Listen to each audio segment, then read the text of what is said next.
नमस्कार दोस्तों, स्वागत है आपका हमारे official YouTube channel GS bye Neeraj में। कैसे आप सब? मैं उम्मीद करता हूँ स्वस्थ होंगे, मस्त होंगे, अपनी तैयारी में व्यस्त होंगे। मित्रों, आज की जो क्लास है ये मूल रूप से चित्रकला टीजीटी और पीजीटी के लिए है। आप जानते होंगे कि ट्रेंड ग्रेजुएट टीचर में 148 पदों पे भर्ती है और पोस्ट ग्रेजुएट टीचर तो आप जानते हैं कि नाम मात्र की भर्ती आपके सामने आई है। इसको क्रैक करने के लिए हर एक पॉइंट से गुजरना होगा। जो आपका सिलेबस है, सिलेबस तो पढ़ना ही होगा, आउट ऑफ सिलेबस डाटा भी देखना होगा। इसी क्रम में आज हम लोग पढ़ेंगे कला का क्रमिक विकास। विकास कैसे हुआ? मद्रास कला विद्यालय, कलकत्ता कला विद्यालय, बम्बई कला विद्यालय, राजस्थान कला स्कूल, लाहौर कला विद्यालय, government college of fine arts. तो इन सभी से आगे बढ़ते बढ़ते बढ़ते बढ़ते और हम लोग आगे बढ़ेंगे एकदम लास्ट तक का कि भारत कला भवन कब इस्टेब्लिश हुआ, कहाँ पे इस्टेब्लिश हुआ, साथ में the art society of India या मुंबई या बीएचयू की स्थापना कैसे हुई, शारदा चरण स्कूल ऑफ आर्ट्स मुंबई है या दिल्ली है, कहाँ पे है, लखनऊ कला विद्यालय कहाँ पे आता है, और साथ में अन्य आर्ट गैलरियों को देखेंगे जैसे डोंगरा आर्ट गैलरी कहाँ पे है, सृजन आर्ट गैलरी कहाँ पे है, स्टेट गैलरी ऑफ आर्ट कहाँ पे है, राष्ट्रीय आधुनिक कला दीर्घा का स्थापना कब होती है, राष्ट्रीय ललित कला अकादमी का स्थापना कब होती है, जवाहर कला केंद्र कहाँ होता है। तो इन सभी पे बात करना जरूरी है, क्योंकि टीजीटी की परीक्षा में आप जानते होंगे 2016 में जो भर्ती निकली थी, 2019 में पेपर हुआ और खूब क्वेश्चंस यहाँ से बने थे। उससे पहले भी 2011 वाले में भी पूछा गया, 5 वाले में भी पूछा गया, 13 वाले में भी पूछा गया। तो हर जगह क्वेश्चंस बनता ही, इसे देखना बहुत ज़रूरी हो जाता है। थोड़ा सा लंबा चौड़ा डाटा रहेगा लेकिन बहुत ज़रूरी है। 1 से 2 प्रश्न पक्का, मैक्सिमम 5 प्रश्न भी आने की संभावना यहाँ से रहते हैं। हर एक बिंदु को जो है सीरियसली लीजिएगा, एक भी पॉइंट हल्के में मत लीजिएगा कि ये तो बहुत हल्का है, हमने पढ़ रखा है, हमने ऐसा किया। ठीक है, जब आप सीरियसली लेंगे तभी आपका काम बन पाएगा। जैसे आप स्टार्ट करेंगे तो कहा जाता है कि 19वीं सदी में यूरोपीय शासकों ने उस आवश्यकता का अनुभव किया कि भारतीय कला प्रेमियों और कलाकारों को उचित प्रशिक्षण देना चाहिए। ये यूरोपीय शासकों के द्वारा बताया गया कि भारतीय कला प्रेमियों के और उनके कलाकारों को एक अच्छा प्रशिक्षण दे दिया जाए। इसी क्रम में 3 प्रेसिडेंसी में कला विद्यालय की स्थापना होती है। 1850 में मद्रास यानी चेन्नई वाला कला विद्यालय आता है। 1854 में कलकत्ता कला विद्यालय आता है जहाँ पे ईबी हेबले प्रिंसिपल बनते हैं, और 1857 में बम्बई कला विद्यालय की स्थापना हो जाती है। अब सबसे पहले बात आएगी किसकी? तो आप जानते हैं कि 3 प्रेसिडेंसियों में 1850 में मद्रास आता है, तो मद्रास कला विद्यालय के बारे में देखेंगे। सबसे पहले मद्रास कला विद्यालय। मद्रास कला विद्यालय की अगर बात करते हैं 1850 में स्थापना हो जाती है। आप जानते हैं शल्य चिकित्सक हैं अलेक्जेंडर हंटर, इन्हीं के द्वारा मूल रूप से मद्रास कला विद्यालय की स्थापना 1850 में की जाती है। इसका स्थापना जो है, इसकी स्थापना मद्रास स्कूल ऑफ आर्ट्स के नाम से ही हुई थी। 1854 ईस्वी में ईबी हेबले यहाँ के प्राचार्य बने थे। ईबी हेबले वही हैं अर्नेस्ट बेनफील्ड हेबले, जो मूल रूप से इंग्लैंड से आते हैं और आगे चल करके ये कलकत्ता कला विद्यालय में भी एज ए टीचर के रूप में कार्य करते हैं, देन प्रिंसिपल के रूप में भी उभर करके आते हैं, कार्य करते हैं। तो यहाँ के प्राचार्य बने ईबी हेबले। मद्रास कला विद्यालय में प्रथम भारतीय प्राचार्य होने का जो गौरव प्राप्त है तो डीपी राय चौधरी, देवी प्रसाद राय चौधरी जो प्रख्यात मूर्तिकार हैं उन्हीं को प्राप्त है। क्वेश्चंस बनेगा तो ये पूछा जाता है कि डीपी राय चौधरी किस कॉलेज के प्रिंसिपल रहे हैं। इसीलिए हमने कहा है कभी तो 1-2 क्वेश्चंस, कभी कभी 5-5 क्वेश्चंस आ जाते हैं। जैसे डीपी राय चौधरी से पूछ लिया गया तो मद्रास कला विद्यालय पूछ लिया गया, लखनऊ आर्ट कॉलेज के लिए पूछ लिया गया तो असित कुमार हल्दर आ जाएंगे। ऐसे बहुत सारे हैं तो उनसे क्वेश्चंस बनते हैं, इसलिए 4-5 भी हो जाते हैं। आगे अगर बात करें तो आगे कहा जाता है कि देवी प्रसाद राय चौधरी 1929 ईस्वी में यहाँ पे प्राचार्य नियुक्त होते हैं, और 1957 में केसीएस पनिक्कर यहाँ के प्राचार्य नियुक्त होते हैं। तो केसीएस पनिक्कर कहाँ के प्राचार्य रहे हैं? केसीएस पनिक्कर जी 1957 में मद्रास कला विद्यालय में मूल रूप से प्रधानाचार्य के रूप में कार्य कर चुके हैं। वर्तमान समय में इसे government college of fine art कहा जाता है। याद रखना इस टाइम इसका नाम क्या है, तो government college of fine art Mumbai का नाम इसे दिया गया है। और बात करें आगे तो कहा जाता है सन 1961 ईस्वी में इसे government college of art and craft का नाम दे दिया गया था। Government college of art and craft का नाम 1961 में दिया गया, 1961 में दिया गया। 57 में केसीएस पनिक्कर यहाँ प्राचार्य बनते हैं। और उससे पहले इसका नाम क्या था? तो स्थापना के समय इसका नाम था Madras school of art, Madras school of art. समझ में आया?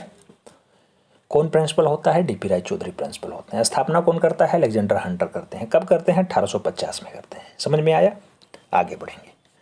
कलकत्ता कला विद्यालय, ये दूसरा विद्यालय है। इसमें अगर बात करते हैं तो कलकत्ता कला विद्यालय की स्थापना 1900 नहीं 1854 ईस्वी में भारतीय तथा यूरोपीय सदस्यों के संयुक्त प्रयास से किया जाता है। लॉर्ड नॉर्थ बुक ने यहाँ पर कला दीर्घा की स्थापना की थी। तो ये पूछा जाता है कि लॉर्ड नॉर्थ बुक कहाँ पर कला दीर्घा खोलते हैं? तो वह स्थान होता है कलकत्ता, कलकत्ता का कला विद्यालय, याद रखना। A.H. लॉक यहाँ के पहले प्राचार्य बनाए जाते हैं जो लंदन के हैं। A.H. Lock, A.H. लॉक कहाँ के पहले प्राचार्य?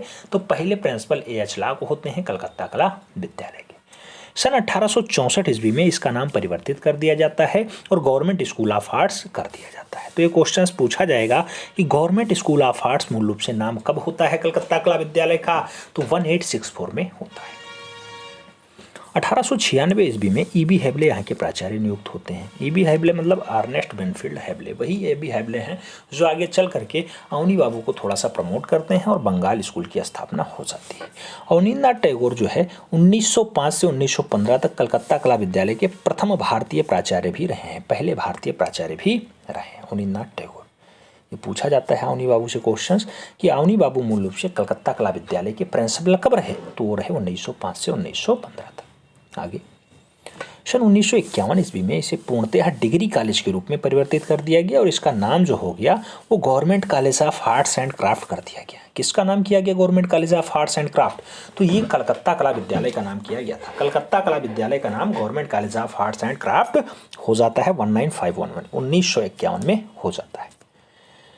आगे अगर बात करते हैं तो अगला नाम आता है बम्बई कला विद्यालय का। तीसरा कला विद्यालय बम्बई ही था। आप जानते हैं 3 कला विद्यालय, एक 1850 में आया था मद्रास, उसके बाद 54 में आया था कलकत्ता और जो है 57 में आया था बम्बई कला विद्यालय। इसकी स्थापना हुई थी। तो बम्बई कला विद्यालय की स्थापना कब होती है? 1857 में होती है। जॉन ग्राफिक्स 1865 ईस्वी में बम्बई कला विद्यालय के पहले प्राचार्य नियुक्त होते हैं। 1866 ईस्वी में बम्बई कॉलेज का प्रबंधन तत्कालीन सरकार द्वारा अपने हाथों में ले लिया जाता है। तो 1866 में जब हाथ में गवर्नमेंट आ जाए, यानी गवर्नमेंट के हाथों में ये चला जाएगा, उसके बाद थोड़ा सा लंबा चौड़ा डाटा निकलेगा। फिर कहा जाता है लॉकवुड किपलिंग को वास्तु और मूर्तिकला के शिक्षक के रूप में नियुक्त किया गया। तो लॉर्ड किपलिंग या लॉकवुड किपलिंग कहाँ पे एज अ मूर्तिकला के शिक्षक के रूप में कार्य किए हैं? तो बम्बई कला विद्यालय में एज अ टीचर के रूप में मूर्तिकला विभाग में कार्य किए। 1914 ईस्वी में आर्किटेक्चर कोर्स को पृथक मान्यता मिल जाती है। कहाँ पे? तो आर्किटेक्चर को अलग एक सब्जेक्ट के रूप में बम्बई कला विद्यालय मान्यता दे पाता है। आगे बात करेंगे तो आगे कहा जाता है कि सन 1923 ईस्वी में द इंडिया रूम नामक गौरवशाली योजना यहाँ के प्राचार्य ग्लैडस्टोन सोलोमन ने आरंभ किया। कौन सा? द इंडिया रूम नामक गौरवशाली योजना किसने स्टार्ट की? ग्लैडस्टोन सोलोमन के द्वारा आरंभ होता है। स्वतंत्रता के बाद वासुदेव आदुरकर प्रथम भारतीय अधीक्षक नियुक्त होते हैं। कहाँ पे? तो पहले भारतीय अधीक्षक भी नियुक्त होते हैं। कौन? वासुदेव आदुलकर नियुक्त होते हैं। ये बम्बई कला विद्यालय के नियुक्त होते हैं, याद रखना। आगे कहा जाता है सन 1935 ईस्वी में चार्ल्स जेराल्ड ने यहाँ पर व्यावसायिक कला को पाठ्यक्रम में सम्मिलित करवाया और 1958 में स्वतंत्र संस्थान जे इंस्टीट्यूट ऑफ अप्लाइड आर्ट्स के रूप में जाना गया। तो जे स्कूल ऑफ आर्ट्स, इसीलिए जे इंस्टीट्यूट ऑफ फाइन आर्ट्स के लिए पूछा जाता है कहाँ पे है? तो बम्बई लगाया जाता है। राइट आंसर, बम्बई लगाया जाता है। ये था आपका बम्बई कला विद्यालय जो 1857 में एस्टेब्लिश होता है। उसके बाद कला का विकास कैसे बढ़ता है? Rajasthan school of arts Jaipur में मूल रूप से 1857 में एक कॉलेज खोला जाता है। इसे देखेंगे। राजस्थान स्कूल की स्थापना मूल रूप से 1857 ईस्वी में सवाई मान सिंह द्वितीय ने मदरसा ए हुनरी के नाम से किया था। राजस्थान स्कूल ऑफ आर्ट्स का स्थापना के समय नाम क्या था? तो मदरसा ए हुनरी था। किसने एस्टेब्लिश किया था? सवाई राम सिंह ने किया था। डॉक्टर CS वैलेंटाइन यहाँ के पहले प्राचार्य नियुक्त हुए। डॉक्टर CS वैलेंटाइन पहले प्राचार्य कहाँ के नियुक्त होते हैं? तो Rajasthan school of arts Jodhpur के नहीं, जयपुर के नियुक्त होते हैं, जिसको मदरसा हुनरी कहा जाता था। सवाई राम सिंह द्वितीय ने जिसे एस्टेब्लिश किया था। राजस्थान का एकमात्र स्नातकोत्तर ललित कला महाविद्यालय कौन है? तो राजस्थान का एकमात्र स्नातकोत्तर यानी स्नातक आप जहां से कर सकते हैं वो है Rajasthan school of arts Jaipur. आगे बात करेंगे तो आगे कहा जाता है कि राजस्थान कला महाविद्यालय को असित कुमार हलधर, शैलेंद्र नाथ डे, हिरणमय राय चौधरी, कुशल मुखर्जी जो है प्राचार्य और उपाचार्य के रूप में विकसित किया है। तो राजस्थान कला महाविद्यालय जयपुर वाला जो है, इसमें आप जानते हैं कि 1924 में 1924 में असित कुमार हलधर जी प्रिंसिपल बन के आते हैं, इसका कार्य करते हैं। आगे चल करके शैलेंद्र नाथ डे भी यहाँ प्रिंसिपल बनते हैं, हिरणमय राय चौधरी भी यहाँ प्रिंसिपल बनते हैं, कुशल मुखर्जी भी यहाँ कार्य किए हैं। तो इन लोगों का बहुत खास योगदान रहा है मदरसा हुनरी कॉलेज को आगे बढ़ाने के लिए। 1857 में मदरसा हुनरी की स्थापना राम सिंह द्वितीय के द्वारा की जाती है। समझ में आया? अगर Rajasthan school of arts Jaipur समझ में आ गया हो तो हम लोग आगे बढ़ेंगे तो लाहौर कला विद्यालय देखेंगे। लाहौर कला विद्यालय को भी बहुत सारे भारतीय जो है प्रिंसिपल और प्राचार्य के रूप में जाकर के इसे आगे बढ़ाते हैं। लाहौर कला विद्यालय की अगर बात करते हैं 1875 ईस्वी में इसकी स्थापना होती है। तत्कालीन गवर्नर होते हैं मेयो। तो मेयो के सम्मान में the Mayo school of arts industrial art नाम इसे दिया गया था। The Mayo school of industrial art इसे नाम दिया गया था। लॉर्ड मेयो के सम्मान में इसका नाम ऐसा पड़ा था लाहौर कला विद्यालय का। लाहौर कला विद्यालय की स्थापना कब होती है? 1875 ईस्वी में होती है। आगे अगर बात करें तो आगे कहा जाता है जॉन लॉकवुड किपलिंग यहाँ के पहले प्राचार्य, प्रथम प्राचार्य नियुक्त होते हैं। कहाँ के?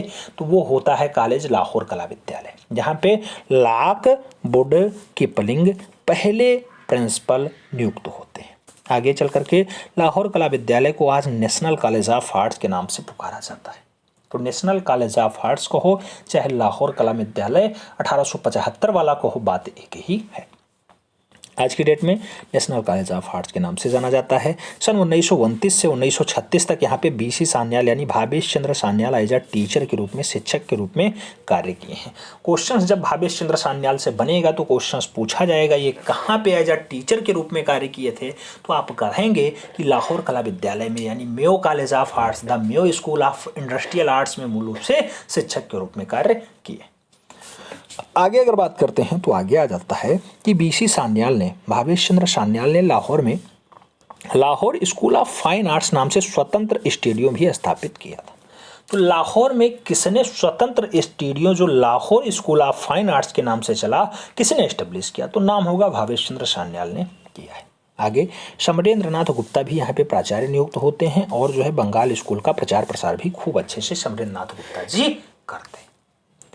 ये तो बात थी आपके लाहौर कला विद्यालय की, जिसकी स्थापना आप जानते हैं मेयो के सम्मान में 1875 में हो जाती है लाहौर में। अब इसके बाद हम लोग आगे बढ़ेंगे तो पढ़ेंगे government college of fine arts जो तिरुवनंतपुरम में है, केरला में पाया जाता है। 1888 में जिसकी स्थापना होती है। यहाँ से भी कला के बहुत सारे साक्ष्य और बहुत सारे उपयोगी तथ्य मिलेंगे आपको। कला आगे बढ़ी है भारत में, तो कैसे बढ़ी है उसी क्रम को देख रहे हैं। इसकी स्थापना महाराजा मूलम थिरुनाल सर रामा स्वामी या रामा वर्मा चतुर्थ के द्वारा महाराजा स्कूल ऑफ आर्ट्स से किया गया। स्थापना किसने की है? तो मूलम थिरुनाल सर रामा वर्मा चतुर्थ। बहुत बड़ा नाम है, केरल का नाम है तो ऐसा नाम होगा। फिलहाल जो क्वेश्चंस बनेगा पूछा जाएगा महाराजा स्कूल ऑफ आर्ट्स कहाँ पर है? तो केरला में है, याद रखना। आगे 1975 ईस्वी में इसे परिवर्तित करके कॉलेज ऑफ फाइन आर्ट के नाम से कर दिया गया और केरल विश्वविद्यालय से इसे ऐड कर दिया गया। क्या नाम हो गया? फाइन ऑफ आर्ट्स कॉलेज या college of fine arts Kerala विश्वविद्यालय से संबद्ध हो गया। यह 1975 की बात हो रही है जब ऐसा कारनामा यहाँ पे हुआ। वर्तमान समय में यहाँ पर BFA यानी बैचलर ऑफ फाइन आर्ट और MFA यानी मास्टर ऑफ फाइन आर्ट की शिक्षा दी जाती है। ऐसा कारनामा यहाँ पे होता है। कहाँ पे? Government college of fine arts Thiruvananthapuram Kerala वाले में। आगे अगर बात करते हैं तो सन 1957 की बात होगी। Department of technology education Kerala सरकार के अधीन हो जाता है और 1957 में ऐसा कारनामा होता है। तो डिपार्टमेंट ऑफ टेक्नोलॉजी एजुकेशन किसके अधीन? केरल सरकार के अधीन होता है। केरला के वर्तमान में मूल रूप से आप देखेंगे गवर्नर कौन होते हैं, तो कौन है इस टाइम? केरला के इस टाइम जो गवर्नर होंगे उनका नाम होगा आरिफ मोहम्मद खान। बहुत ज़्यादा विवादों में रहते हैं, चर्चा में रहते हैं। अगला नाम आएगा government college of fine arts का। ये त्रिशूल केरला में स्थित है। इसे अगर देखें तो 1910 में इसकी स्थापना होती है। द्वितीय विश्व युद्ध के समय इसका नाम गवर्नमेंट ट्रेड स्कूल कर दिया गया था। गवर्नमेंट ट्रेड स्कूल किसका नाम किया गया था? तो उस कॉलेज का नाम है government college of fine arts त्रिशूल केरला। इसका नाम कर दिया गया था गवर्नमेंट ट्रेड स्कूल। क्वेश्चंस अगर बनेगा तो हो सकता पूछ ले, नहीं तो आगे बढ़ेंगे। जो अगला पॉइंट आएगा वो सबसे ज़्यादा इंपॉर्टेंट होगा। अगला पॉइंट आपकी स्क्रीन पे पूछा जा रहा है शांति निकेतन।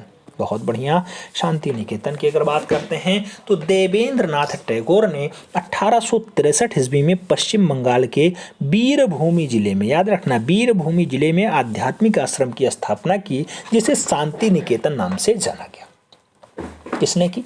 देवेंद्रनाथ टैगोर ने की। 1863 में की। कहाँ पे की? वीरभूमि पश्चिम बंगाल में की। सन 1901 ईस्वी में रविंद्रनाथ टैगोर ने इसी आश्रम के प्राकृतिक वातावरण में ब्रह्म विद्यालय की स्थापना की, जिसे बाद में शांति निकेतन के नाम से जाना जाता है। तो 1901 में किसने इसे शांति निकेतन बनाया? रविंद्रनाथ टैगोर ने बनाया। स्थापना कब होती है? 1863 में देवेंद्रनाथ टैगोर ने की थी, वीरभूमि जिले में की थी। आगे बात करें तो सन 1912 का सन आता है जब रविंद्रनाथ टैगोर इसे श्री निकेतन नाम के विद्यालय से प्रारंभ कर देते हैं। 1912 में इसे श्री निकेतन नाम होता है और 1919 ईस्वी में रविंद्रनाथ टैगोर ने शांति निकेतन में कला भवन की स्थापना कर दी। ये क्वेश्चन बहुत बार छपता है कि 1919 में कला भवन की स्थापना कहाँ होती है? तो वीरभूमि के किसमें होती है? शांति निकेतन में होती है। किसने की थी? बाबा रविंद्रनाथ टैगोर ने की थी। आगे कहा जाता है कि नंदलाल बोस किसके अध्यक्ष बने? तो कला भवन के ही अध्यक्ष नियुक्त होते हैं, यानी अधीक्षक नियुक्त होते हैं। बाबा इन्हें अधीक्षक नियुक्त करते हैं, यानी रविंद्रनाथ टैगोर इन्हें अधीक्षक नियुक्त करते हैं। यही मास्टर मोसाई को याद रखना। आगे सन 1921 ईस्वी में शांति निकेतन का विस्तार कर दिया गया और इसे विश्व भारतीय विश्वविद्यालय का नाम दे दिया गया। तो पूछा जाता है कि शांति निकेतन आगे चल करके किस सन में विश्व भारती विश्वविद्यालय का दर्जा प्राप्त करता है? तो उस सन का नाम होता है 1921, यानी 1921। आगे हम लोग बात करें तो अगला पॉइंट आता है सन 1951 ईस्वी में विश्व भारती विश्वविद्यालय को केंद्रीय विश्वविद्यालय के रूप में भी मान्यता मिल जाती है। जो क्वेश्चन अभी तक सबसे ज़्यादा छपा है वो छपा है 1919 वाला। 1919 जब यहाँ पे शांति निकेतन में कला निकेतन की स्थापना यानी कला भवन की स्थापना होती है।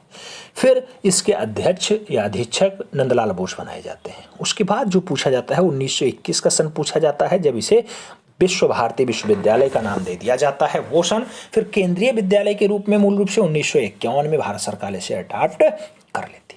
आगे बात करेंगे तो कहा जाता है यही विश्व भारतीय विश्वविद्यालय में भारत में पहली बार ललित कला संकाय भी प्रारंभ हुआ था। भारत में ललित कला की स्टार्टिंग, भारत में ललित कला की पढ़ाई कहाँ स्टार्ट होती है? तो सबसे पहले शांति निकेतन में ही स्टार्ट होती है। आगे बात करेंगे तो आगे कहा जाता है कला भवन में पृथक पुस्तकालय, कला भवन में पृथक माने अलग पुस्तकालय और नंदन म्यूजियम भी है और यहाँ से वार्षिक जनरल नंदन भी प्रकाशित होता है। तो ये पूछा जाता है कि वार्षिक जनरल नंदन नाम से पत्रिका कौन छपती है, कहाँ से छपती है? तो वो शांति निकेतन से ही छपती है। शांति निकेतन मतलब विश्व भारती विश्वविद्यालय जो केंद्रीय स्तर पे है 1951 में, 1921 में तो ये विश्वविद्यालय का दर्जा पाता है। ये बात हो गई शांति निकेतन की। समझ में पूरा आ गया?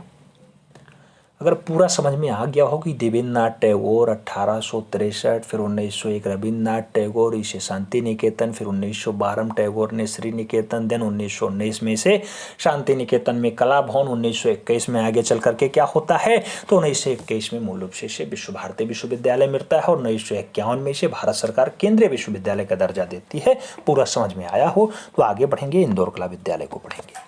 इंदौर कला विद्यालय की अगर बात होगी तो 1927 का सन होता है जब इसकी स्थापना होती है। बात करेंगे इंदौर कला विद्यालय की। इंदौर कला विद्यालय की स्थापना का श्रेय दात्रात्रेय दामोदर देवलालीकर को जाता है। ये वही देवलालीकर हैं जिन्होंने हुसैन को मूल रूप से, मकबूल फिदा हुसैन को कला की शिक्षा इंदौर में ही दी थी। तो वही है, इसकी स्थापना का श्रेय दत्तात्रेय दामोदर देवलालीकर को ही जाता है। इंदौर कला विद्यालय के अध्यक्ष भी कौन रहे? तो देवलालीकर जी ही रहे हैं। इंदौर कला विद्यालय को चित्रकला मंदिर के नाम से भी जाना जाता है। तो पूछा जाएगा चित्रकला मंदिर कौन सा कला विद्यालय जाना जाता है? तो वो इंदौर का कला विद्यालय जाना जाता है।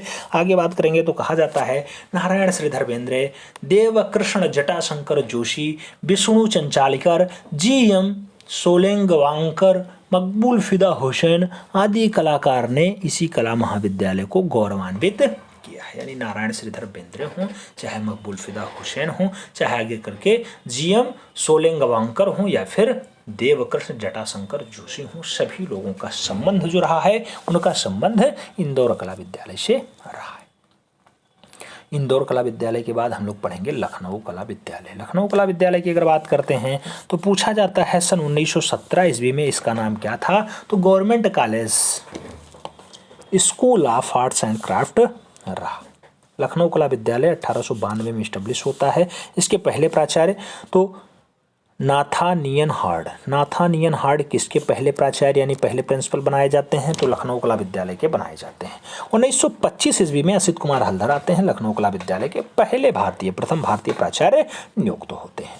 आगे चल करके 1956 ईस्वी में सुधीर रंजन खास्तगिर यहाँ के प्राचार्य नियुक्त होते हैं और इन्होंने 3 नए पाठ्यक्रम, सेरामिक हो गया, होम क्राफ्ट्स हो गया और प्रिंट मेकिंग हो गया, इसको भी सम्मिलित करवा दिया। किसने? सुधीर रंजन खास्तगिर ने 1956 में ये सब पाठ्यक्रम में ऐड करवाया था। कहाँ वाले में? लखनऊ कला विद्यालय। नाम याद रखना, डाटा इंपॉर्टेंट है, जो भी क्वेश्चंस था आपको बताया जा रहा है।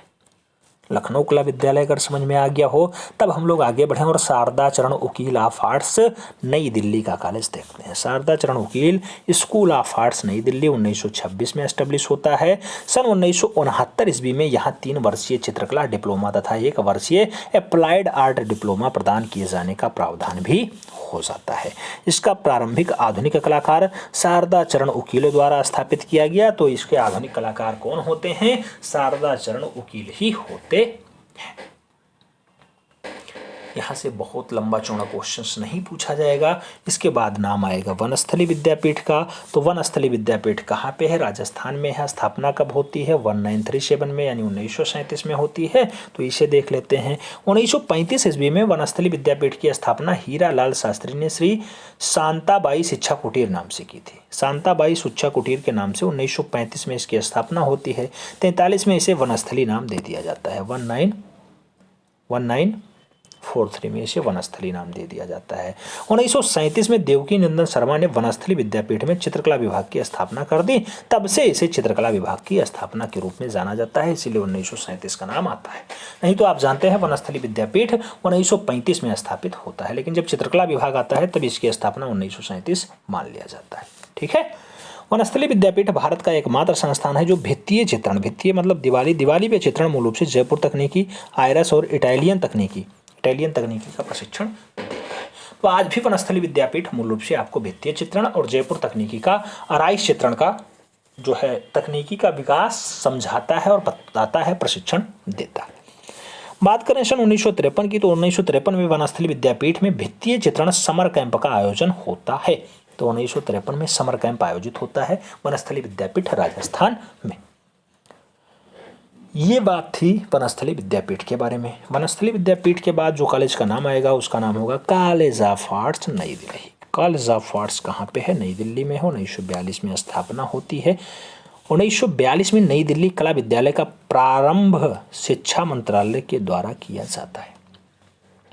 1972 ईस्वी में यह कला विद्यालय का दिल्ली विश्वविद्यालय से संबंध होता है और पाठ्यक्रमों को नवीन तरह से नवगठन हो जाता है। किसका? कॉलेज ऑफ आर्ट्स नई दिल्ली का 1972 में विलय हो जाता है और इसका जो पाठ्यक्रम है वो भी सेम हो जाता है। आगे बात होगी तो अगला नाम आएगा MS विश्वविद्यालय बड़ोदरा। यहाँ से बहुत सारे कलाकार पढ़े लिखे हैं, तो याद रखना, डाटा इंपॉर्टेंट है। इसका मिलान में नाम पूछ लेता है। MS विश्वविद्यालय कहाँ पे है? बड़ोदरा गुजरात में है। 1950 में इसकी स्थापना होती है। देश के प्रथम ललित कला विभाग के रूप में स्थापित संस्थान कौन सा है? तो एमएस विश्वविद्यालय। एमएस विश्वविद्यालय 6 संकायों में विभक्त है, यानी 6 भागों में बांटा गया। तो 6 संकाय किसके हैं? एमएस विश्वविद्यालय बड़ौदा के हैं। एमएस विश्वविद्यालय के बाद कर्नाटका चित्रकला परिषद बेंगलुरु के बारे में थोड़ा सा देख लीजिए। 1964 में स्थापना होती है। 1983 ईस्वी में यहाँ कला विद्यालय कॉलेज ऑफ फाइन आर्ट्स के रूप में विकसित कर दिया जाता है। 1983 में इसे क्या कर दिया जाता है? कला विद्यालय कॉलेज ऑफ फाइन आर्ट्स के रूप में विकसित कर दिया जाता है। थोड़ा सा लंबा डाटा होता है, लेकिन जो है आगे चल करके विकसित हो जाता है। 19-20 साल का समय लग जाता है। आगे कॉलेज ऑफ आर्ट्स चंडीगढ़ की अगर बात होगी तो 1951 में स्थापना होती है। 1962 में यह कला विद्यालय गवर्नमेंट कॉलेज ऑफ आर्ट्स के नाम से पंजाब की राजधानी चंडीगढ़ में स्थापित हो जाता है। वही चंडीगढ़ जहाँ पे रॉक गार्डन स्थित है, आप जानते हैं रॉक गार्डन यानी कि चट्टानों का बगीचा, हाँ चंडीगढ़ में है। अगला पॉइंट आता है, इसका संचालन चंडीगढ़ सरकार के हाथों में होता है। किसका संचालन? तो चंडीगढ़ का। चंडीगढ़ का संचालन किसके हाथों में होता है? तो ये मूल रूप से चंडीगढ़ सरकार के हाथों में होता है और इसे पंजाब विश्वविद्यालय से संबद्ध कर दिया गया है। अगला नाम आएगा राजस्थान विश्वविद्यालय जयपुर का। राजस्थान विश्वविद्यालय जयपुर की बात होगी तो राजस्थान विश्वविद्यालय जयपुर में भी कुछ कार्य हुए हैं। 1988 की बात हो रही है राजस्थान विश्वविद्यालय की, 1988 की बात हो रही है।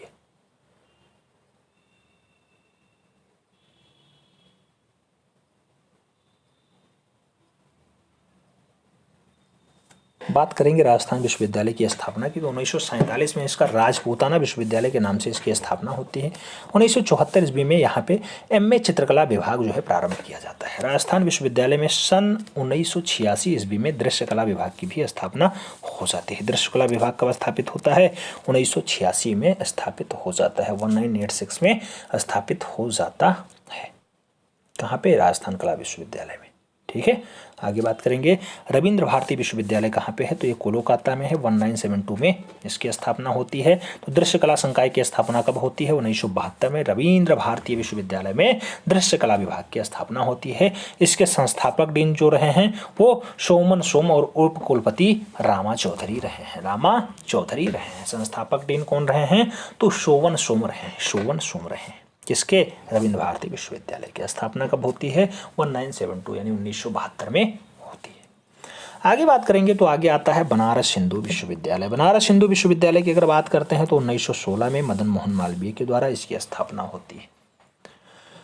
1920 ईस्वी में यहाँ पे राय कृष्ण दास ने भारत कला भवन की भी स्थापना की थी। भारत कला भवन की स्थापना कब होती है? 1920 में यानी 1920 में हो जाती है। 1920 में राय कृष्ण दास ने भारत कला भवन की स्थापना की थी। भारत कला भवन कहाँ? तो बनारस में ही हुआ था, जहाँ मदन मोहन मालवीय 1916 में एस्टेब्लिश करते हैं बनारस हिंदू विश्वविद्यालय, वहीं पे भारत कला भवन भी है अंदर। 1950 में यहाँ पर दृश्य कला संकाय की भी स्थापना हो जाती है। तो कब होती है दृश्य कला संकाय? 1950 में बीएचयू में ही दृश्य कला संकाय की भी स्थापना होती है। आगे चल करके अगर बात करें तो कहा जाता है कि प्रारंभ में यहाँ चित्रकला में जेएम अहिवासी और मूर्तिकला में कृष्णन अध्यापन के रूप में कार्य किए हैं। जेएम अहिवासी चित्रकला पढ़ाते थे और कृष्णन जी यहाँ पे मूल रूप से मूर्तिकला के टीचर के रूप में कार्य किए। के एस कुलकर्णी भी फैकल्टी ऑफ डीन के पद पे कार्य रहे हैं। के एस कुलकर्णी भी कहाँ पे कार्य किए हैं? तो बीएचयू में ही उन्होंने भी कार्य किया है। आगे अगर बात करते हैं तो अगला नाम आता है भारत के आगरा विश्वविद्यालय में। अच्छा, भारत के आगरा विश्वविद्यालय में क्या होता है? 1947 में डिग्री स्तर पे कला विषय जो है प्रारंभ कर दिया जाता है। तो 1947 में कैसे डिग्री स्तर पे कला विषय का प्रारंभ कहाँ पे होता है? आगरा विश्वविद्यालय में हो जाता है। आगरा विश्वविद्यालय। बात होगी 1942 की तो सन 1942 में इलाहाबाद विश्वविद्यालय ने संगीत व चित्रकला में डिप्लोमा स्तर पे सम्मिलित करके फाइन आर्ट्स विभाग शुरू कर दिया। तो फाइन आर्ट्स विभाग कब? तो 1942 में इलाहाबाद विश्वविद्यालय में संगीत और चित्रकला को डिप्लोमा स्तर पर सम्मिलित करके फाइन आर्ट्स विभाग भी अलग से एस्टेब्लिश हो जाता है 1942 में 1942 में। देश विभाजन के पश्चात 3 महत्वपूर्ण कला संस्थानों ने व्यावसायिक कला शिक्षा की बढ़ती मांगों को पूर्ण करने का प्रयास किया। इसमें से government college of arts Chandigarh है, कॉलेज ऑफ फाइन आर्ट्स नई दिल्ली है और ललित कला संकाय बड़ौदा है। तो ये तीनों कॉलेज मूल रूप से कौन सी? तो जो आप देख रहे होंगे व्यावसायिक कला, उसको आगे बढ़ाने में आगे आए और आगे बढ़ करके इस पे काम किया। ये बात थी बनारस हिंदू विश्वविद्यालय की। बनारस हिंदू विश्वविद्यालय के बाद हम लोग कला संगठन पढ़ेंगे। कला संगठन की अगर बात होगी तो कला संगठन में आएगा इंडस्ट्रियल आर्ट सोसाइटी कोलकाता 1854। इसकी स्थापना राजेंद्र लाल मिश्र, जितेंद्र मोहन टैगोर और न्यायाधीश प्राप्त के द्वारा की गई। इस सोसाइटी का उद्देश्य क्या होता है? तो औद्योगिक कलाओं को प्रोत्साहित करना था। औद्योगिक कलाएं कैसे आगे बढ़ें, इसका मुख्य उद्देश्य यही था। आगे बढ़ेंगे तो आगे कहा जाता है the Bombay art society Mumbai. The Bombay art society Mumbai 1888 ईस्वी में स्थापित होता है। भारत में सबसे प्राचीन society Bombay art society Mumbai ही है। सन 1910 ईस्वी में इस सोसाइटी ने प्रथम journal a brief history sketch of the Bombay art society with special reference to the period 1906 से 1910 प्रकाशित किया जाता है। बहुत लंबा चौड़ा नाम है। A brief history sketch of the Bombay art society with special reference to the periods 1906 से 1910 प्रकाशित होता है। कहाँ पे? तो ये पहला जर्नल छपता है द बम्बई आर्ट सोसाइटी के नाम से। सन 1939 ईस्वी में सोसाइटी को शेल्यून स्थापित किया जाता है और 1989-90 में इसे हुसैन बेंद्रे नाम स्कॉलरशिप का भी प्रथम सोसाइटी दे दिया जाता है। तो 1989-90 में हुसैन बेंद्रे नामक स्कॉलरशिप का भी मूल रूप से प्रारंभ इस सोसाइटी ने किया है। कौन सी सोसाइटी? इंडियन सोसाइटी, अच्छा the Bombay society of Mumbai ने किया है, याद रखना। आगे Indian society of oriental art की बात होगी जो कोलकाता में है। 1907 में इसकी स्थापना होती है। Indian society of oriental art की अगर बात करते हैं, स्थापना अवनींद्रनाथ टैगोर ने की थी। अवनींद्रनाथ टैगोर अपने बड़े भाई गगनेंद्रनाथ टैगोर के साथ मिलकर के करते हैं। तो ये पूछा जाता है अवनी बाबू और मूल रूप से गगनेंद्रनाथ ठाकुर ने मिलकर के क्या स्थापित किया? तो Indian society of oriental art की स्थापना ही होती है। इस सोसाइटी के पहले अध्यक्ष कौन बनते हैं? तो लॉर्ड किशनर और प्रथम सचिव अवनी बाबू खुद बनते हैं। सचिव अवनी बाबू होंगे, अध्यक्ष लॉर्ड किशनर बनेंगे। किसके? Indian society of oriental art Kolkata के। सोसाइटी में 35 सदस्य होते हैं। 35 सदस्य होते हैं, 35 सदस्य होते हैं, जिसमें से 30 अंग्रेज होते हैं और 5 भारतीय होते हैं। इस सोसाइटी का मुख्य उद्देश्य था भारतीय कला को यूरोपीय अकादमिक कला के प्रभाव से मुक्त करना। जो ये इतनी लंबी चौड़ी society Indian society of oriental art स्थापित होती है गगनेंद्रनाथ टैगोर और अवनींद्रनाथ टैगोर के माध्यम से, उसका मुख्य उद्देश्य था कि भारतीय कला को यूरोपीय अकादमिक कला के प्रभाव से मुक्त कर देना है। यूरोप की कलाएं यहाँ पे हावी ना होने पाए, ये काम अवनी बाबू ने किया था। आगे बढ़ेंगे तो अगला सोसाइटी आता है the art society of India Mumbai. ये 1918 में स्थापित होता है। इस सोसाइटी की स्थापना 1918 ईस्वी में सावल राम एस हल्दानकर के द्वारा की जाती है। इसकी वार्षिक प्रदर्शनी और पुस्तकालय के लिए इसे ललित कला अकादमी तथा महाराष्ट्र सरकार से आर्थिक सहायता भी प्राप्त होती रहती है। किसे? The society of India Mumbai. आगे all India fine arts and craft society AIFACS New Delhi, ये 1928 में स्थापित होता है। इसके बारे में देखेंगे तो 1925 ईस्वी में स्थापित आईफैक्स भारतीय कलाकारों द्वारा इंडियन हाउस लंदन को सुसज्जित करने हेतु इसकी स्थापना की गई थी। आईफैक्स को स्थापित करने में वकील बंधुओं का महत्वपूर्ण योगदान रहा है। इस योगदान की पहली प्रदर्शनी वाइस गीरल पैलेस वर्तमान राष्ट्रपति भवन में आयोजित हुई थी। वाइस गीरल पैलेस में हुई थी। आईफैक्स को प्रथम विश्व कला सम्मेलन आयोजित करने का श्रेय भी प्राप्त होता है। सन 1984 ईस्वी से 60 वर्ष के ऊपर के आयु वाले कलाकारों को कला रत्न, कला भूषण और कला श्री से पुरस्कृत किया जाता है। सन 1994 ईस्वी में आईफैक्स ने अपना क्षेत्रीय केंद्र पंचकुला हरियाणा में स्थापित कर रखा है। तो पूछा जाएगा कि आईफैक्स मतलब all India fine arts and craft society नई दिल्ली का क्षेत्रीय केंद्र कहाँ पे है? तो पंचकुला हरियाणा में 1994 में 1994 में स्थापित होता है। आगे बात करेंगे तो आगे कहा जाता है आईफैक्स आर्ट जनरल। आईफैक्स आर्ट जनरल रूपलेखा तथा मासिक बुलेटिन आर्ट न्यूज भी प्रकाशित करता है। तो आर्ट न्यूज और रूपलेखा कहाँ से छपती है? तो आर्ट रूप और जो है रूपलेखा और आर्ट न्यूज जो है ये all India fine arts and craft society नई दिल्ली से छपती है, उसका प्रकाशन होता है मासिक, यानी हर महीने ये बुलेटिन आता है। आगे बात करें तो आगे कहा जाता है अकादमी ऑफ फाइन आर्ट्स कोलकाता। 1933 में इसकी स्थापना होती है। प्रथम अध्यक्ष कलापारखी प्रद्योत कुमार टैगोर को नियुक्त किया जाता है। प्रद्योत कुमार टैगोर पहले मूल रूप से इसके कलापारखी यानी कलाध्यक्ष नियुक्त होते हैं। आगे अगर बात करेंगे तो अगला पॉइंट आएगा Birla academy of arts and craft का। Birla academy of arts and craft कहाँ पे है? कोलकाता में है। 1967 में स्थापना होती है। बसंत कुमार बिड़ला और उनकी पत्नी के द्वारा इसको स्थापित किया जाता है। Birla academy of fine arts and craft Kolkata की। बिड़ला एकेडमी का उद्घाटन करण सिंह के द्वारा किया गया था। 1995 ईस्वी में इसकी एक शाखा जो है मुंबई में भी स्थापित कर दी गई थी। इसमें क्या होता है? इसमें जेनेसियस ऑफ रामकिंकर वैज कला प्रदर्शनी महत्वपूर्ण रही, जिसका जनक आप जानते हैं झंकरी नराजारी और ए रामचंद्रन तथा अवतार सिंह पवार ने भी भाग। तो जेनेसियस ऑफ रामकिंकर बैच की जो कला प्रदर्शनी है, इसमें कई लोग ए रामचंद्रन भी भाग लेते हैं, अवतार सिंह पवार भी भाग लेते हैं और मूल रूप से जनक झंकरी नाराजारी भी भाग लेते हैं। ये आपकी बात हो रही थी बिड़ला की। बिड़ला के बाद आएगा गढ़ी कलाकार परिसर। कहाँ पे है? तो नई दिल्ली में है। 1976 में स्थापना होती है। गढ़ी कलाकार परिसर की अगर बात करें तो इसकी स्थापना 1976 ईस्वी में हुई थी। इसका प्रारंभिक नाम कला कुटीर रखा गया था। आप जानते होंगे एक कुटीर आज भी KB कुटीर बहुत फेमस है, कुमार विश्वास की। कला कुटीर किसकी थी? गढ़ी कलाकार परिसर नई दिल्ली की थी। 1976 में इसकी स्थापना हुई थी। इसके पहले निर्देशक सांखो चौधरी और प्रथम रीजनल सेक्रेटरी की अगर बात करते हैं तो रामकृष्ण बेंदाला थे। रामकृष्ण बेंदाला किसके पहले जनरल सेक्रेटरी बनते हैं? तो गढ़ी कलाकार परिसर नई दिल्ली के बनते हैं, जो कला कुटीर के नाम से जाना जाता है। इसका संचालन ललित कला अकादमी नई दिल्ली के द्वारा किया जाता है। गढ़ी कलाकार परिसर की स्थापना में सांखो चौधरी, बलबीर सिंह कट्ट की अगर बात हो, GR संतोष की बात हो, ये रामचंद्रन की बात हो, KS कुलकर्णी का बात हो, तो ये सब बहुत अच्छे से सम्मिलित रूप से प्रयास किए, तब जाके इसकी स्थापना हो पाई थी। गढ़ी कलाकार परिषद नई दिल्ली 1976।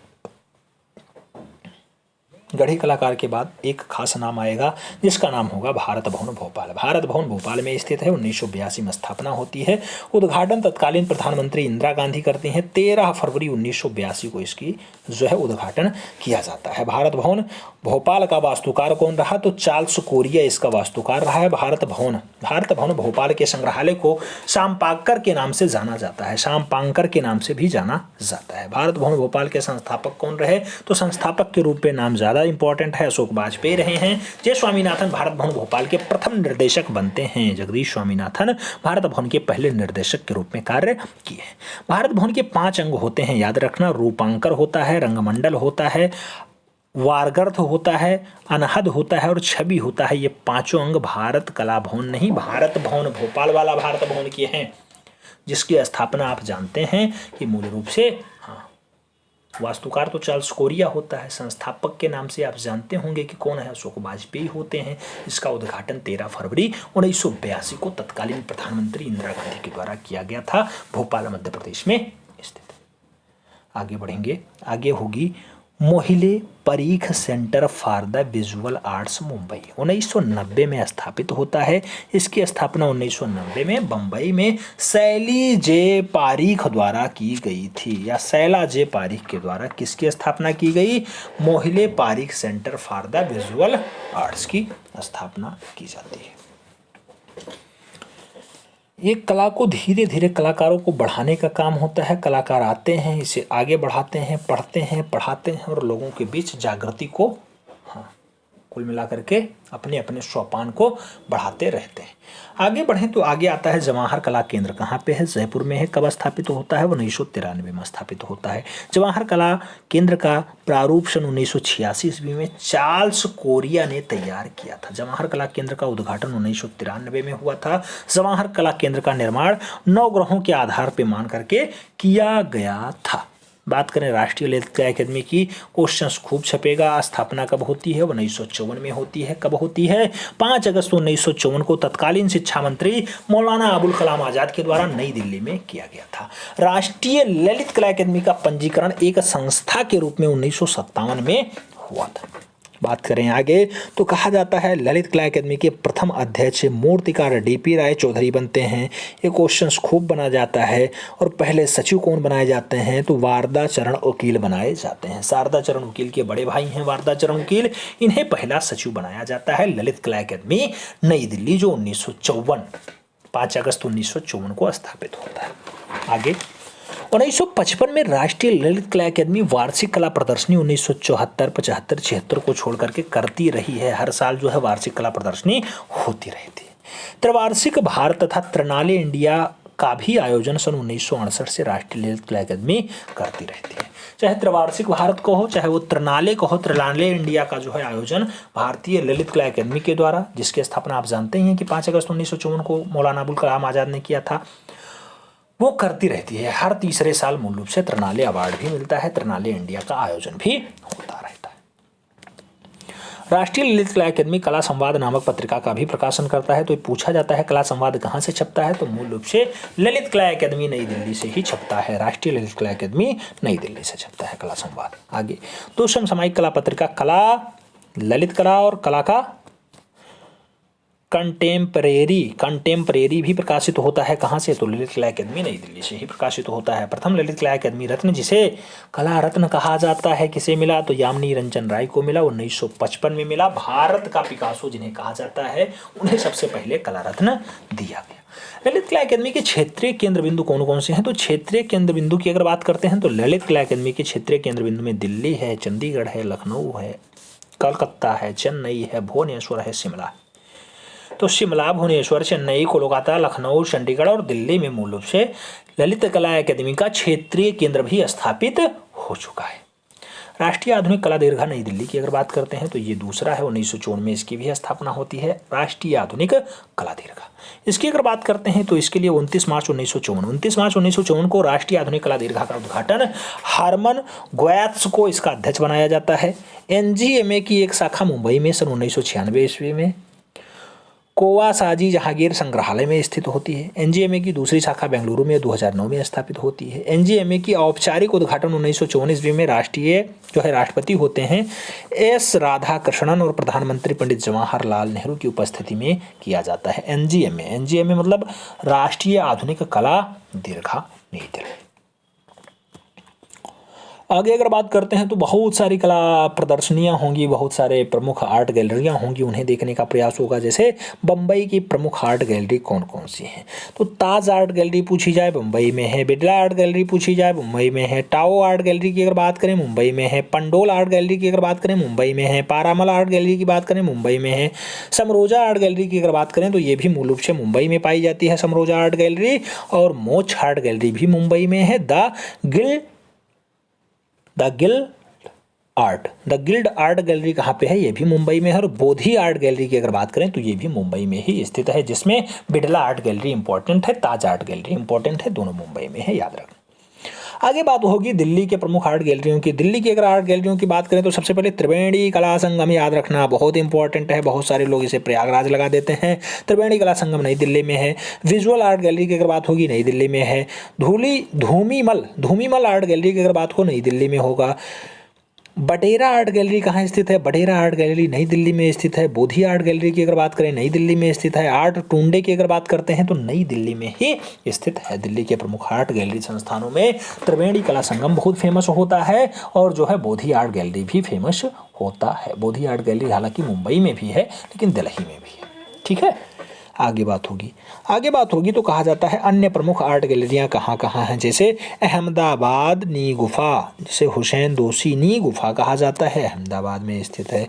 स्टेट आर्ट गैलरी की अगर बात हो अहमदाबाद में है। स्टेट गैलरी ऑफ आर्ट की अगर बात हो हैदराबाद में है। State art gallery Ahmedabad, state gallery of art अगर आ जाए तो हैदराबाद। स्टेट आर्ट गैलरी मूल रूप से गुवाहाटी में भी है। और आगे बात करें तो वेंकटप्पा आर्ट गैलरी पूछा जाता है। वेंकटप्पा आर्ट गैलरी कहाँ पे है, तो बेंगलुरु में है, IT सिटी बेंगलुरु में। रुचिका आर्ट गैलरी तो खूब छपा है। रुचिका आर्ट गैलरी आप जानते हैं प्रमोद सावंत का बेल्ट होता है, गोवा में स्थित है। चित्रकूट आर्ट गैलरी की अगर बात करते हैं कोलकाता में है। अमृता आर्ट गैलरी पूछा गया क्वेश्चन से, याद रखना। अमृता आर्ट गैलरी बाबा का शहर है गोरखपुर, नाथ संप्रदाय का शहर है गोरखपुर में अमृता आर्ट गैलरी स्थित है। और रेनेसा आर्ट गैलरी भी बहुत फेमस है। रेनेसा आर्ट गैलरी मिलान में पूछा गया क्वेश्चन से, बेंगलुरु में स्थित होता है। आगे बात करें तो आगे आता है महात्मा गांधी आर्ट गैलरी कहाँ स्थित है, तो महात्मा गांधी आर्ट गैलरी इलाहाबाद में स्थित है। और निराला आर्ट गैलरी कहाँ स्थित है, तो निराला आर्ट गैलरी के लिए भी आप प्रयागराज ही चुनिएगा, प्रयागराज। ABC आर्ट गैलरी की अगर बात करते हैं तो ABC आर्ट गैलरी कहाँ पे है? वाराणसी में है। जबकि डोंगरा आर्ट गैलरी खूब पूछा गया है, डोंगरा आर्ट गैलरी कहाँ पे है? तो डोंगरा आर्ट गैलरी भी जम्मू में पाया जाता है। मिलान करने में कई बार पूछा गया है, डाटा याद रखना क्योंकि आपको परीक्षा निकालना है, 148 फतेह करना है। सृजन आर्ट गैलरी की अगर बात करते हैं तो यह आगरा में स्थित है। जबकि चित्रकुशी आर्ट गैलरी कहाँ स्थित है? तो चित्रकुशी आर्ट गैलरी कानपुर में स्थित है। कानपुर में चित्रकुशी आर्ट गैलरी स्थित है। ये तो अन्य प्रमुख आर्ट गैलरियों की बात हुई, जिसमें स्टेट गैलरी आप गुवाहाटी वाला भी देखे हैं, रुचिका आर्ट गैलरी गोवा वाला भी देखे हैं और रेनेसा आर्ट गैलरी बेंगलुरु वाला भी देखे हैं। अब थोड़ा सा नाम जहांगीर आर्ट गैलरी मुंबई के नाम। जहांगीर आर्ट गैलरी मुंबई 1952 में मुंबई के काला घोड़ा क्षेत्र में स्थित जहांगीर आर्ट गैलरी की स्थापना कोवासजी जहांगीर द्वितीय के द्वारा किया गया। कोवासजी जहांगीर द्वितीय ने किसकी स्थापना की? जहांगीर आर्ट गैलरी की कहाँ पे है? मुंबई में है। कब होती है? 1952 में होती है। जहांगीर आर्ट गैलरी का वास्तुकार कौन होता है? तो दुर्गा वाजपेयी जहांगीर आर्ट गैलरी को बनाता है। डाटा इंपॉर्टेंट है, याद रखना। डाटा इंपॉर्टेंट है, आपको याद रखना होगा। क्यों? क्योंकि आपको देखना है कि क्वेश्चंस कहाँ से छप सकता है। अब बात होगी मूल रूप से इंटरनेशनल आर्ट प्रमोशन सेंटर की। तो इंटरनेशनल आर्ट प्रमोशन सेंटर नई दिल्ली में ही है। 1986 में इसकी स्थापना होती है और पुष्प बेलता के द्वारा की गई थी। पुष्पा बेलता कहो चाहे पुष्पा बेताला कहो, बेताला, पुष्पा बेताला लिखा हुआ है, पुष्प बेलता कई जगह आता है। तो 1986 में मूल रूप से नेशनल नहीं इंटरनेशनल आर्ट प्रमोशन सेंटर का स्थापना होता है। कहाँ पर होता है? तो नई दिल्ली में हो जाता है। तो ये सब बात थी आपके कला को आगे बढ़ाने की, आपके कला को आगे ले जाने की। फिलहाल एक पुस्तक का नाम आप लोग जरूर बताइए। बुद्ध की छवि की उत्पत्ति पुस्तक के लेखक कौन है? बुद्ध की छवि, बुद्ध की छवि, बुद्ध की छवि की उत्पत्ति पुस्तक के लेखक कौन है? कमेंट बॉक्स में छाप दीजिएगा। दो ऑप्शंस में दे रहा हूँ, A.K. स्वामी और A.K. स्वामी के साथ साथ रायकृष्ण दास। रायकृष्ण दास। सही जवाब क्या होगा? बुद्ध की उत्पत्ति, बुद्ध की छवि की उत्पत्ति पूछा गया है तो इसका जो सही जवाब होगा A.K. स्वामी होगा, यानी आनंद कोटिश कुमार स्वामी होगा। उम्मीद है सब कुछ समझ में आ गया होगा। आपके जो भी क्वेश्चंस इंपॉर्टेंट थे आपको कराने का प्रयास किया गया। कभी कभी जो है आप जानते होंगे कि क्षेत्रीय सांस्कृतिक केंद्र पूछ लिया जाता है। जैसे आप जानते हैं कि प्रयागराज में है उत्तर मध्य वाला, उत्तर मध्य क्षेत्रीय सांस्कृतिक केंद्र प्रयागराज में है। जबकि नागपुर में दक्षिण मध्य क्षेत्रीय सांस्कृतिक केंद्र हो जाता है। तो दक्षिण वाला नागपुर में है, उत्तर वाला उत्तर मध्य कहाँ पे आता है? प्रयागराज में आ जाता है। ऐसे उत्तर पूर्व क्षेत्रीय सांस्कृतिक केंद्र पूछे तो दीमापुर नागालैंड लगाइएगा और पश्चिम क्षेत्रीय सांस्कृतिक केंद्र पूछे तो उदयपुर राजस्थान लगा लीजिएगा। जबकि पूर्वी क्षेत्रीय सांस्कृतिक केंद्र की अगर बात हो तो कोलकाता लगाइएगा और मूल रूप से मध्य क्षेत्रीय सांस्कृतिक केंद्र तो आप जानते हैं प्रयागराज है। उत्तर क्षेत्रीय सांस्कृतिक केंद्र पटियाला पंजाब लगाइएगा और दक्षिण मध्य क्षेत्रीय सांस्कृतिक केंद्र नागपुर महाराष्ट्र लगाइएगा। दक्षिण क्षेत्रीय सांस्कृतिक केंद्र की अगर बात हो तो तंजावुर महाराष्ट्र नहीं तमिलनाडु लगा करके अपना काम चला लीजिएगा।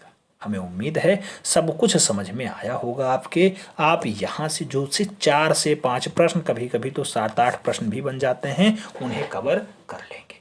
क्लास बहुत इंपॉर्टेंट है, मिस नहीं करना है क्योंकि आपको एक एक नंबर जोड़ करके फाइनली टीजीटी आर्ट एक ही बार में फतेह करना है। मिलते हैं नेक्स्ट में, तब तक के लिए जय हिंद।